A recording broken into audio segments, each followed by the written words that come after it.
Hello and welcome to the Plan B guide to the Shannox encounter within the new Firelands raid of patch 4.2. My name is Riz and I'll be walking you through.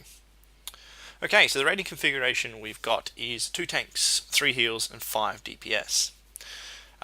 You must first be aware that Shannox and the 2 dogs are not tauntable, so they're completely tanked by establishing threat via damage. So DPS, what we did is we all focused on Rage Face, who we're actually going to be bringing down first up straight away. All our DPS are killing him, including our melee, who are also bringing him down. It gimps their DPS, we're completely aware of that, but it is imperative that we bring him down. The Rage Face's abilities is very annoying, and we wanted to cut it out. This off tank is tanking Riplim on green, and again had to establish aggro early up. So no one else touched Riplim in order for that to be accomplished. Now, if your tank dies, they cannot, or at least not very effectively, regenerate aggro. So what we found is imperative that a tank doesn't die. Better for a DPS to die than anything else if one does. So healers are primarily focused on making sure the tanks do not die. We're afforded obviously 1 battle res, and in this video we do actually utilize it. You can see here that when Shannox throws his spear on the ground, he obviously marked a red spot, and our off tank pulled Riplim as far away from that spot as possible within the given couple of seconds that he had. Now the reason for this is because Shannox and Riplim both apply a debuff to the tank, which increases a damage over time effect per application of that debuff. So by Shannox not holding the spear, he's not able to apply the debuff. It's a 30-second cooldown on that debuff, so as you can see it's getting thrown here. Our tank at this point is not accumulating any more stacks. We're actually slowing Riplim so that the Shannox tank is given as much time as possible in order to clear those stacks. Now, if he does at any point need to move Shannox further back in order to gain a little bit more distance, for which that dog needs to run, then he does do so as necessary. So you can see DPS are still bringing down Rage Face. Again, very, very important. Healers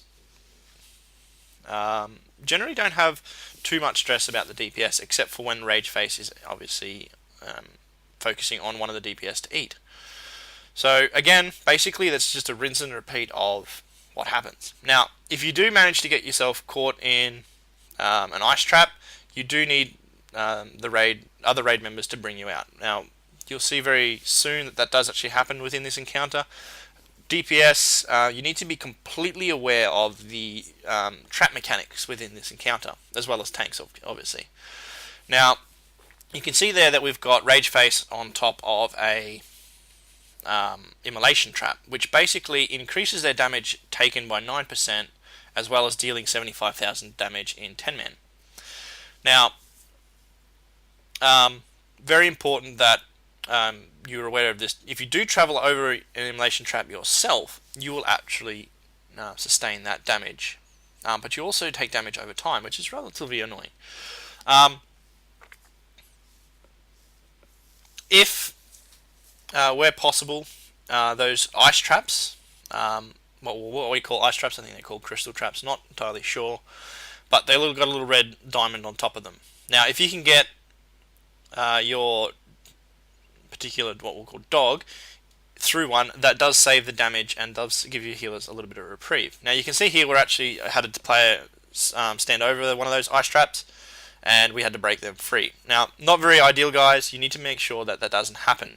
Reason being is that has roughly 600k damage on in order to break that person free, and they're not healable whilst in there, and they still can get attacked by a dog.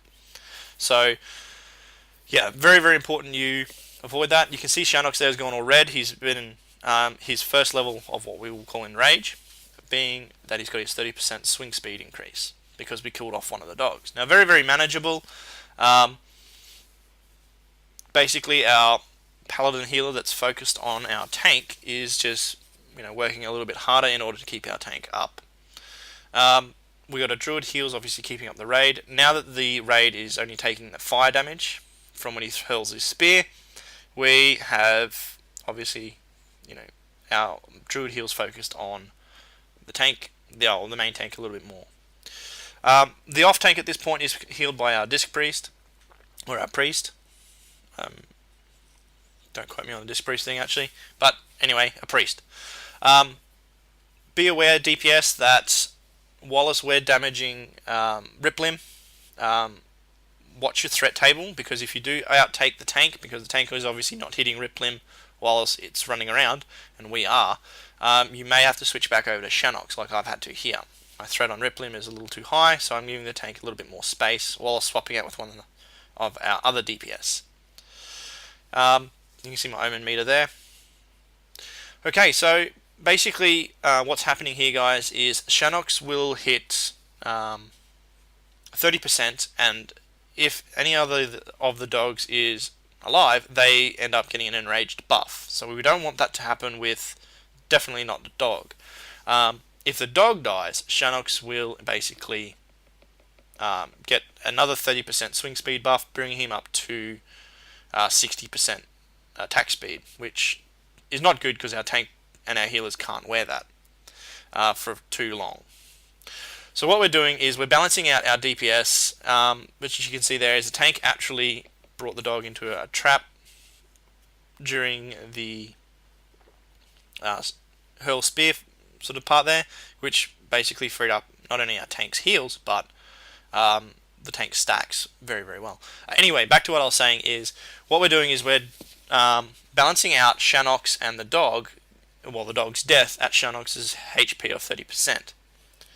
So you can see here we're bringing Shannox down, and the dog's got very little health, but we're keeping him alive until Shannox gets to roughly about that 32% mark, where we all focus on the dog, bring him down. Shannox should dot over to roughly that 30%, so that we can minimize the amount of time on obviously that 60% attack speed, so that our healers don't get completely overwhelmed. Now DPS, as you can see, there's increasing number of traps throughout this phase, so we've got to make sure that we watch out for those. You can see that we're still bringing Riplim down. If you are melee, you must watch out for your feet. Now, Shannox has no drama placing a trap 1 yard away from him, so DPS, as you actually will see in the end of this encounter, will get frozen if you're not watching.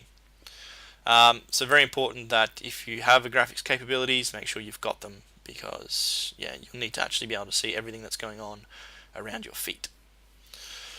In regards to traps, guys, they've got a 2 yard range on them, so if you're 2 yards away from them, they will engage and actually get you.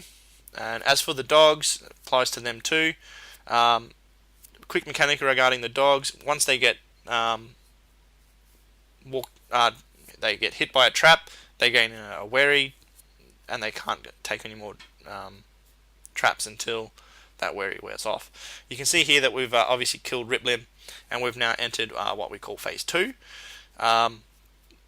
In this phase, he will, every time he throws his spear down, he will give us a big giant debuff, which will increase our damage taken significantly. As you can see here, big boom in damage incoming. Our healers are obviously saved all their big cooldowns. Example, Trank. Our priest has saved their big healy ability, and our paladin is going nuts on our main tank because he's just getting smashed. Our off tank at this point is basically just trying to establish aggro on top of the DPS, which is going to be a tough task for him in case our tank dies. Those of you who have the ability to clear the debuff, do it as soon as you get 3, is what we found to be good. So paladins, mages, bubble, ice block will save you from that debuff. It will also save your heals. That's pretty much the whole encounter, guys. Hopefully that's been enough information there for you to successfully overcome this encounter. Again, like I said, if you get ice trapped, bang, you'll die. Again, guys, this has been Riz from Plan B. You find us on Aim and Thul. Sign up to our site, and again, all the best.